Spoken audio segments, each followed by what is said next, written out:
올라오니까 아까 여기서 이제 문으로 딱 나오는데 마음이 굉장히 두근거리고 심장이 쿵쿵쿵쿵 뛰었습니다. 잠시 앉아있다 보니 우리 김재황 찬양대장님의 우렁찬 찬미 소리가 들렸어요. 안 따라할 수가 없어서 따라했는데 마음이 차분해지는 것을 느꼈습니다. 찬양이 끝나고 다시 마음에서 두근거림이 올라왔어요. 그런데 우리 이진세 장로님의 매끄러운 사회를 듣고 나니 또 할만하겠다 생각이 들었습니다. 그런데 또 들어가실 때 제 마음이 두근거리는데 또다시 우리 박영하 집사님의 차분한 기도를 듣다 보니 마음이 또 가라앉았어요. 이제 괜찮겠지 했는데 웬걸 또 두근거립니다. 그런데 마지막으로 우리 우아한 악기 트리오의 연주를 차분하게 들었더니 이제 저의 마음이 완전히 차분해졌음을 느낍니다. 이 시간 저를 위하여 또 이 시간 이 예배를 위하여 노력하여 주신 여러분 참으로 감사를 드립니다. 안녕하십니까 별내 성도 여러분. 오늘 안식일 환영 예배의 시간에 이렇게 말씀을 전할 수 있는 특권을 얻게 되어 참으로 기쁘게 생각합니다. 먼저 이 자리에 오신 여러분은 하나님의 말씀을 사모하여 지금 확진자 수가 어마어마하게 늘어나고 있는 이 상황 속에서도 이 코를 막는 이 마스크를 감수하고서라도 이 자리에 나오셨습니다. 말씀을 사모하여서 말입니다. 잘 오셨습니다. 여러분을 주님의 이름으로 환영합니다. 유튜브 방송을 통해 함께 예배를 드리고 계신 여러분, 어플을 켜는 순간부터 여러분의 눈앞을 유혹하는 수많은 영상들이 있었을 텐데 다 뿌리치고 예배 방송을 켜는 데 성공하셨습니다. 정말 잘하셨습니다. 우리 주 예수님께서 여러분 각 가정에 보이지 않는 방문자로서 지금 함께 하고 계심을 믿습니다. 이 시간 대면 예배로 오신 분이든 비대면 예배로 참석하시는 분이든 상관없이 모두 주님의 이름으로 축복합니다. 하나님께서 오늘 이 예배를 통하여 여러분 각자에게 내 아들아, 내 딸아, 내가 너를 사랑한다 라고 하는 그 음성을 다 듣게 되시기를 간절히 바랍니다. 오늘 이 파워포인트에 나오는 것처럼 제목은 그것이 가능하다라고 하는 제목을 가지고 창세기 32장의 내용을 가지고 여러분들과 함께 은혜를 나누고자 합니다. 시작하기 앞서 먼저 제 경험을 좀 나누고자 합니다. 작년 가을에 있었던 일입니다.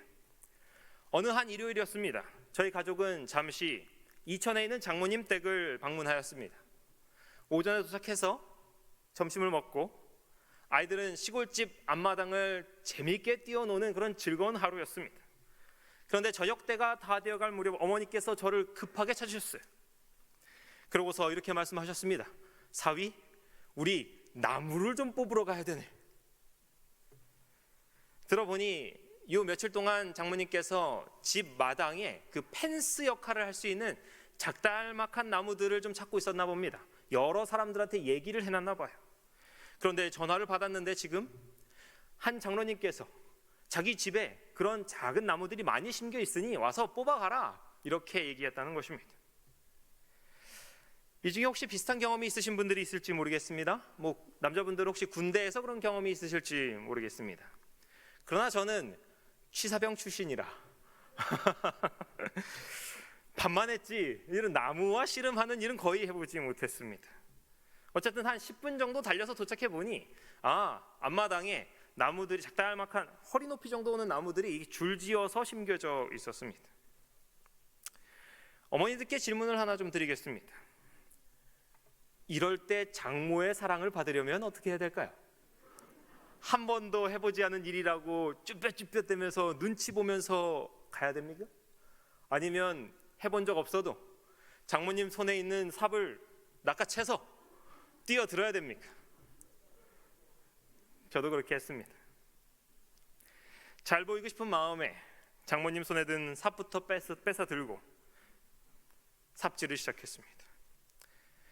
여러분, 그날 제가 나무를 잘 뽑았을까요? 못 뽑았을까요? 그날 저는 가지고 간 두 자루의 삽을 다 분질러 먹고 말았습니다. 그 중에 하나는 산지 얼마 안 된 삽이었어요. 아주 새 삽이었는데 부러졌어요. 그리고 다른 하나는 제가 장모님 손에서 빼앗은 그 삽. 오랫동안 장모님께 쓰셔가지고 손에 착 달라붙는 길이 아주 잘 드는 그 삽이었습니다. 그 삽이 부러졌을 때 얼마나 아까워하시던지. 제가 다쳤냐고는 안 물어보시더라고요. 농담입니다. 이거 장모님 보고 계시니까. 어쨌든 저는 고작 허리 높이밖에 안 오는 그 작은 나무이니까 금방 뽑을 거라 생각했어요. 장로님도, 주인이신 장로님도 심은 지 얼마 안 됐으니 말하기로는 그냥 잡아서 뽑으면 뽑힐 것처럼 얘기하셨습니다. 그런데 이게 웬일입니까? 그 사이에 얼마나 뿌리를 단단히 내렸던지, 웬만큼 땅을 깊이 파지 않으면 꿈쩍도 안 하는 것입니다. 결국에는 곡괭이를 동원해서야 간신히 그 나무들을 파낼 수 있었습니다. 그날 저녁 저는 잠자리에 들기 전 한 성경의 말씀이 좀 떠올랐습니다. 그것은 바로 시편 1편의 말씀이었습니다. 여러분, 시편 1편을 기억하십니까? 뭐라고 되어 있습니까? 복 있는 사람은, 의인은 무엇과 같다? 시냇가에 심은 나무와 같다.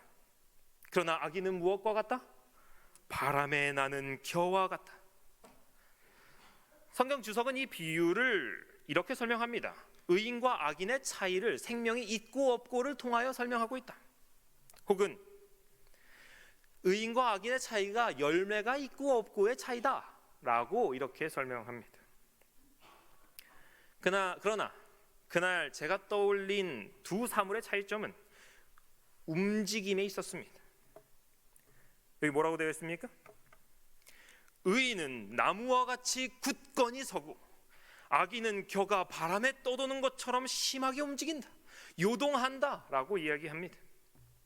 시냇가에 심긴 나무, 열매를 맺을 만큼 크게 성장한 나무, 잎사귀가 무성할 정도로 가지가 굵은 나무, 철 따라 닥쳐오는 바람과 홍수와 가뭄과 추위와 더위마저 다 이겨낸 그 나무. 여러분, 이 나무의 든든함을 한번 상상해 보시겠습니까? 하나님께서 의롭다고 선언하는 사람, 하늘이 자랑스럽게 여기는 사람, 천사들이 만나길 기뻐하는 사람은 이런 속성의 사람이라고 하는 것입니다. 그러나 악인은 어떻습니까? 작은 바람에도 떠올라 이리저리 부유합니다. 오르는 바람을 만나면 제 능력인 줄 알고 한껏 교만해져서 끝까지 올라갑니다. 반대로 바람이 없으면 신세를 한탄하며 운이 없었음을 저주하며 땅바닥에 나동그라져 좌절하고 맙니다. 하나님은 이런 사람의 길이 결국 멸망으로 치달을 것이라 말씀하고 계십니다. 그러나 여러분, 예수님의 재림이 임박해 온 지금 이 시대가 요동을 하고 있습니다. 전쟁이 있지요. 전염병이 있습니다. 경제는 불안합니다. 이 시대에 요동하지 않는 것을 찾기란 거의 불가능합니다. 지진이 있고 기아가 있고 질병이 있습니다. 혼란이 가중되고 있어요. 시간이 지나면 우리의 삶에 닥쳐오는 이 진동과 떨림이 잦아들 줄 알았는데 시간이 지날수록 그 진폭이 커져만 가고 있습니다. 이 상황에서 의인이 시냇가에 심은 나무 같다는 시편 기자의 말은 우리들에게 불가능한 것을 요구하는 것처럼 보입니다. 여러분, 이것이 가능합니까? 우리가 경험으로 알지 않습니까? 코로나로 혼란한 지금 우리의 믿음은 흔들림이 없습니까? 앞으로 우크라이나 사태와 같은 우리의 삶의 근본, 이 바닥이 흔들리는 그런 경험이 없을 거라고 누가 장담할 수 있겠습니까? 그때도 든든히 서실 수 있겠습니까? 사랑하는 별내교회 성도들이시여, 하나님께서 오늘 여러분에게 이 질문에 대해 여러분에게 답해 주시기를 간절히 바랍니다. 여러분, 오늘 말씀의 제목이 무엇이었습니까? 그것이 가능합니다. 하나님께서 오늘 여러분에게 이렇게 대답해 주기를 간절히 바랍니다. 창세기 32장 1절 2절을 보겠습니다. 제가 읽겠습니다. 야곱이 길을 가는데 하나님의 사자들이 그를 만난지라. 야곱이 그들을 볼 때에 이르기를 이는 하나님의 군대라 하고 그 땅 이름을 마하나임이라 하였더라. 여러분, 시편 1편의 기준으로 보면 야곱은 악인입니다. 왜냐하면 그는 바람에 날리는 겨와 같은 인생을 살고 있기 때문입니다. 아니, 겨보다 더 가벼운 어쩌면 미세먼지 같은 삶을 그의 삶이라 정의할 수 있을 것입니다. 그는 바람이 아니라 입김에 들썩거리는 사람이었습니다. 창세기 27장에서 그는 아버지를 속이게 됐습니다. 그때 누구의 입김이 작용했습니까? 어머니 리브가의 악한 계획에 그가 넘어가고 말았습니다. 창세기 25장에서 그가 에서를 속인 까닭이 무엇이었습니까? 그의 마음에 탐심이 일었기 때문에 저 장자권을 내가 갖고 싶다라고 하는 그 탐심에 넘어지고 말았습니다. 야곱의 삶에서 커다란 상실은 항상 그가 요동했을 때 일어났습니다. 여러분이 기억하십시오. 우리의 삶이 요동할 때에 우리의 삶에는 항상 상실하는 것들이 있게 될 것입니다. 야곱은 이 사건으로 인해 그의 어머니를 다시 볼 수 없게 되었으며 피는 물보다 진하다고 얘기했지만 그 피로 연결된 에서와 영원히 끊기고 원수 사이가 되고 말았습니다. 집을 떠나 광야를 헤매는 그에겐 아무것도 남지 않았고 그는 아무것도 아닌 사람으로 그 자리에 서 있었습니다. 그럼 오늘 이 본문의 배경이 되는 지금은 어떻습니까? 아버지의 집을 떠난 뒤로 20년이 흐른 상태입니다. 총각이었던 그가 무려 부인 넷을 거느리고 자녀는 12딸 아들을 거느린 그가 아버지가 됐으니 좀 삶이 무르익었습니까? 빈털털이었다가 수많은 양과 염소를 거느린 거부가 되어 있는 이 지금 그의 마음이 안정을 찾았습니까? 그렇지 않아요. 부자 선지자 195쪽은 이렇게 말합니다.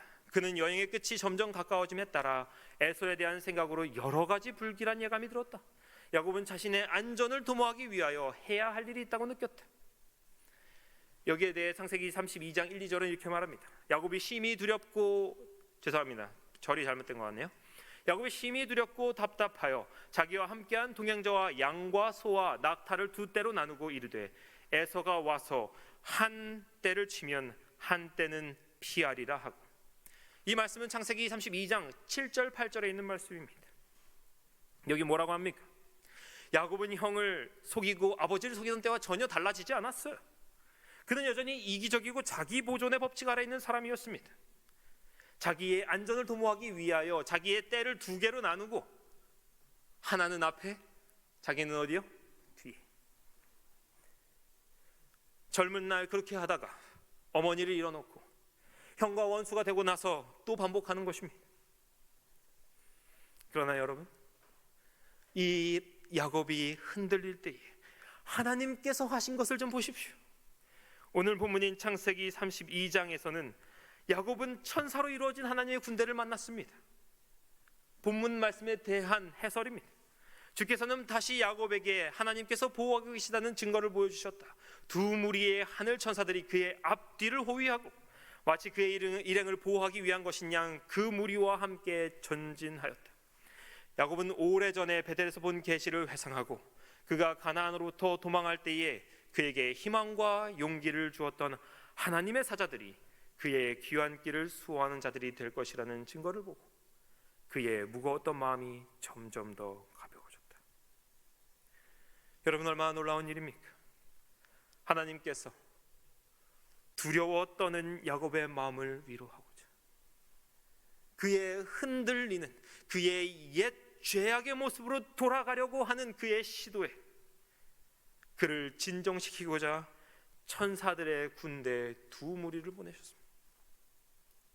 여러분이 만약 열왕기 하 19장에서 한 명의 천사가 아시리아 군대 18만 5천 명을 하룻밤 만에 모두 송장 만들어 버린 것을 기억하신다면 지금 야곱의 사위를 애워싸고 있는 이 천사들이 대적할 수 있는 군대의 수를 가늠하시 보실 수 있겠습니다.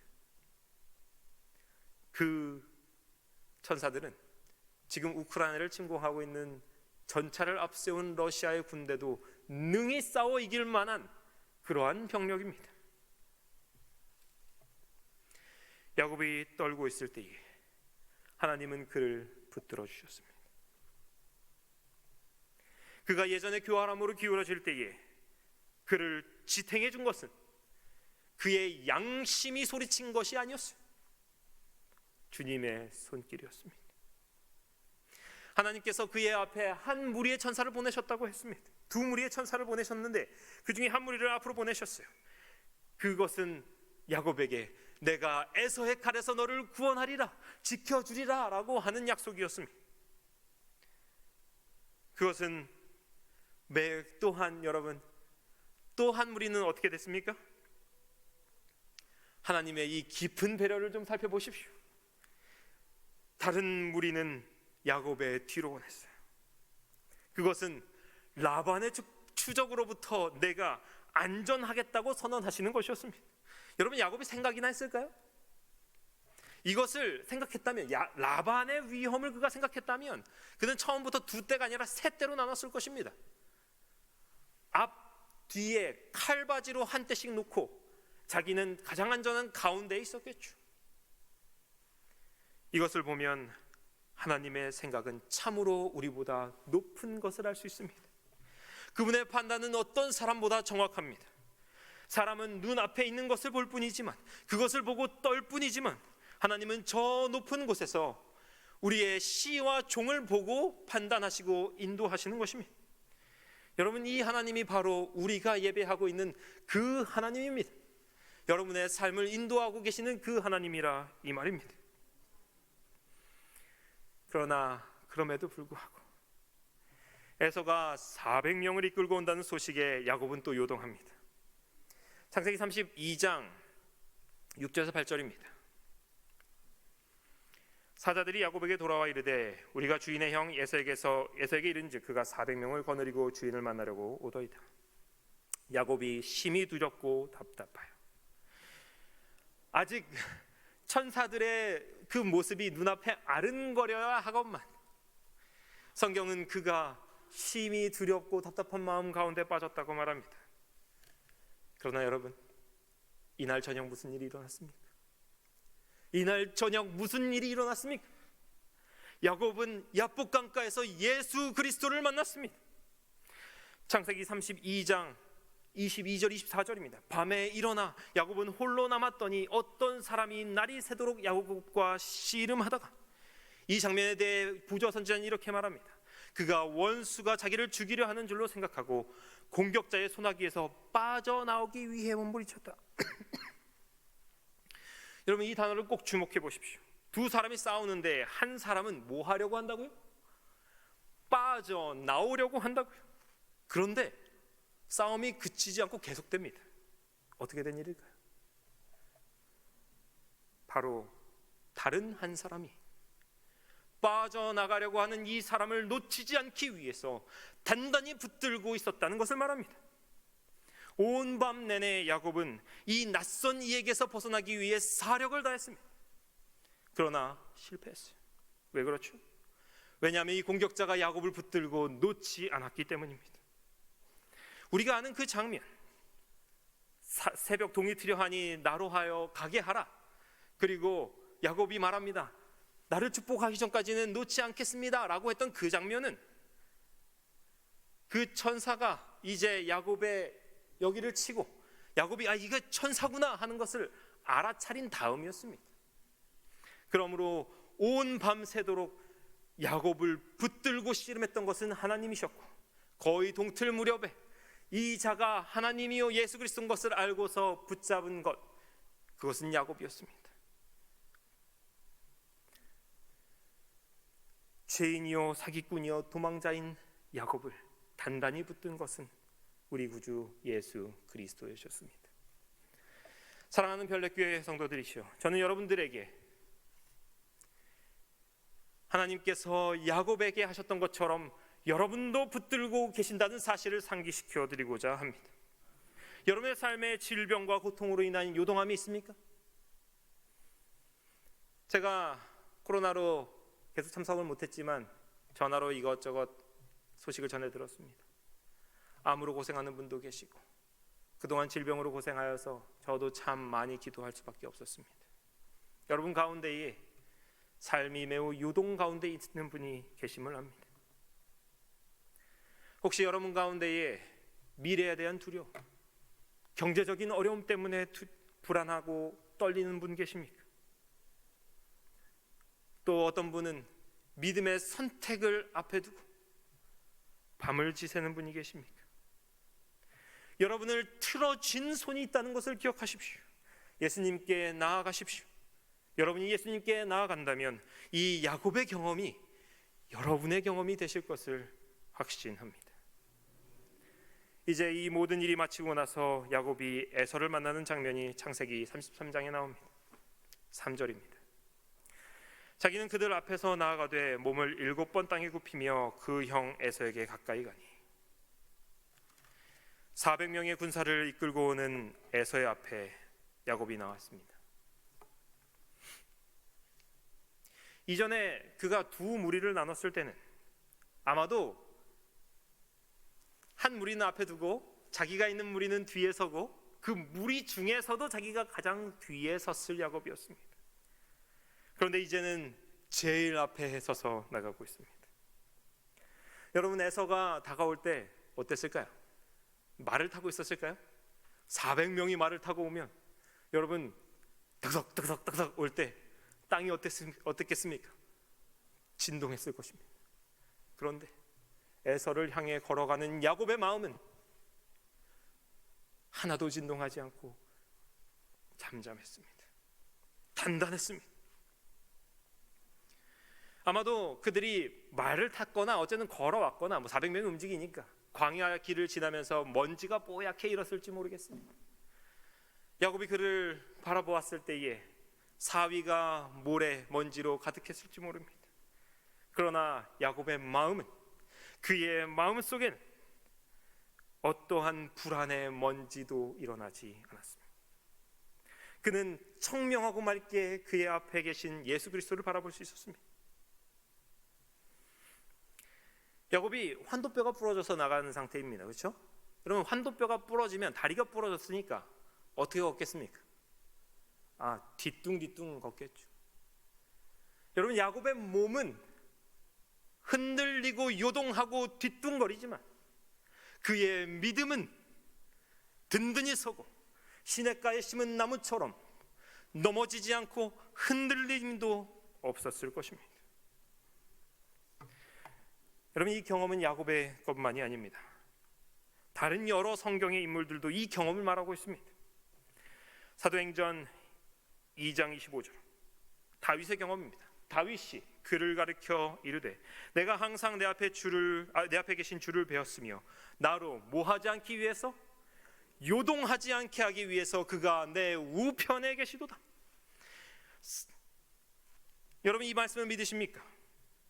주님이 여러분 곁에 서 계시는데 그 이유가 여러분의 삶의 죄를 파악하기 위해서 혹은 여러분이 뭘 잘못하나 뒤다보기 위해서가 아니라 여러분이 넘어지려고 할 때 단단히 붙들어주기 위해서 옆에서 대기하고 있음을 믿으십니까? 여러분의 믿음대로 되기를 바랍니다. 이사야 54장 11절입니다. 너 공고하며 광풍에 요동하여 안위를 받지 못한 자여 보라 화려한 채색으로 내 돌 사이에 더하며 청옥으로 내 기초를 쌓으리라. 여러분 오늘부터 이 말씀 가지고 기도하게 되기를 바랍니다. 광풍과 같은 시험과 밀어닥치는 시련에 곤고한 분들이시여 요동하는 여러분의 삶을 아예 기초부터 다시 쌓겠다고 하는 하나님의 약속을 드립니다. 그분께 여러분의 삶을 맡기십시오. 하나님이 다듬은 돌, 청옥과 같이 빛나는 진리의 벽돌을 하나님께서 손에 들고 기다리고 계십니다. 마지막 갈라디아서 5장 11절입니다. 나는 너희가 아무 다른 마음을 품지 아니할 줄을 주 안에서 확신하노라. 그러나 너희를 뭐하게 하는 자는 요동하게 하는 자는 어떻게 되겠다고요? 누구든지 심판을 받으리라. 여러분의 삶을 요동하게 하는 사람이 있습니까? 여러분에게 원수가 있나요? 만나고 집에 돌아오면 마음이 흔들리는 그런 사람이 있습니까?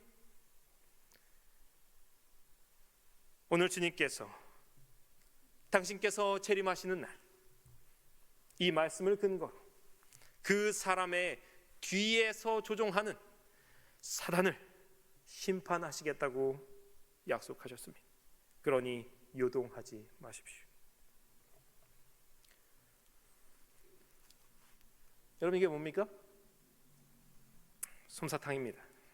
저희 집 아이가 참 좋아하는 음식입니다. 아마 여러분의 아이도 또는 여러분이 어릴 때에도 이 음식 좋아하셨으리라 생각합니다. 그런데 엄마들은 굉장히 싫어하는 음식입니다. 왜냐? 설탕 덩어리예요. 거기다가 뭐가 들어갔어요? 색소까지 들어갔어요. 다른 아무 영양가가 없는 그런 음식입니다. 그런데 이 사진을 보시면 이 아이가 얼마나 행복해 보입니까? 그렇죠? 제가 질문 하나 드리겠습니다. 여러분, 지금 이 아이가 솜사탕을 들고 있습니까? 아니면 솜사탕이 이 아이를 들고 있습니까? 여러분, 물리적으로 보면 약 20kg의 아이가 10g짜리 솜사탕을 손에 들고 있는 것처럼 보입니다. 그러나 우리는 알죠. 만약 엄마가 나타나서 아이의 솜사탕을 뺏어버리면 어떻게 됩니까? 아이가 주저앉고 말 것입니다. 그것도 더해서 아예 바닥에 들어 넣어버릴지도 모르겠습니다.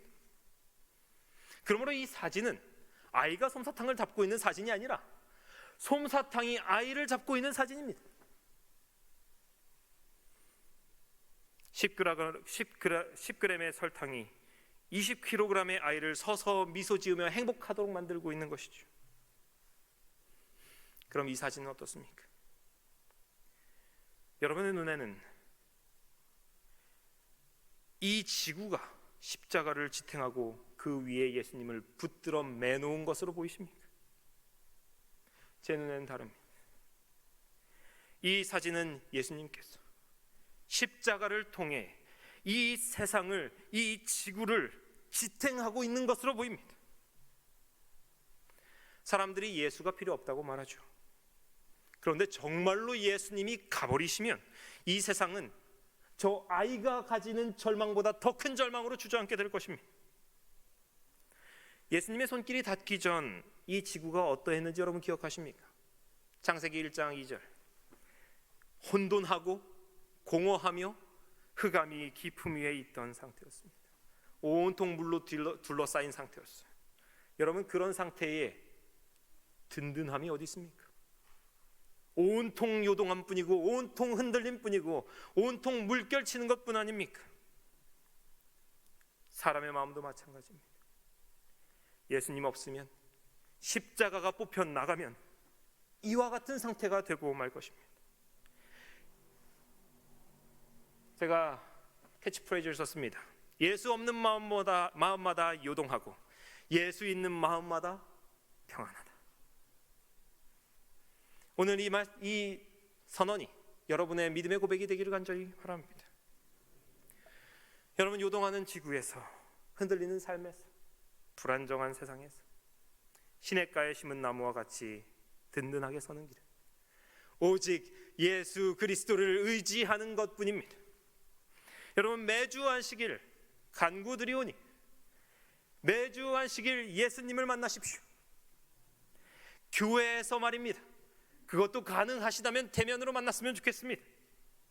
저는 예수님께서 이 세상에 계셨어도 줌으로 사람 만나고 유튜브로 설교를 듣게 하는 걸로 만족하지 않으셨음을 믿습니다. 적어도 그분께서는 그걸로 만족하실 분이 아니시기 때문입니다. 어찌되었든 이 중에 어떤 분이 이렇게 말할지 모르겠습니다. 목사님, 전 매주 교회에 나와서 매주 은혜 받고 매주 예수 그리스도를 만나고 집에 돌아갑니다. 그런데 또 흔들립니다. 괜찮습니다. 아까 우리 말씀해 봤죠? 마하나임, 천사의 군대를 본 야곱도 마음의 안심을 얻고 뒤돌아서자마자 흔들렸어요. 그런 분들께 말씀을 드립니다. 여러분이 만약 매주 예수님을 만나도 흔들린다면, 잘 들으십시오. 만약 그렇다면 여러분은 매일 예수를 만나야 되는 분이십니다. 그러므로 매일 그분을 만나십시오. 아침을 말씀으로 시작하십시오. 저녁을 말씀으로 마무리하십시오. 교회에 잔뜩 쌓여있는 성경 통독표를 활용하십시오. 본교회 매일 아침 5시 30분에 열리는 새벽 기도회에 참석하십시오. 카페에 쌓여있는 예언의 신 통독표, 문제집 가지고 가서 활용하십시오. 매일 재림마을에 기도력이 올라오고 있습니다. 교과 공부는 매일마다 공부하라고 날짜가 정해져 있습니다. 여러분, 이 방법들을 통하여 매일 예수 그리스도를 만나십시오. 그러면 여러분의 삶은 요동하지 않게 될 것입니다. 만약 여러분 가운데 매일 이렇게 하는데도 요동하시는 분 계실 수 있습니다. 엄습하는 불안감이 매일 있습니다.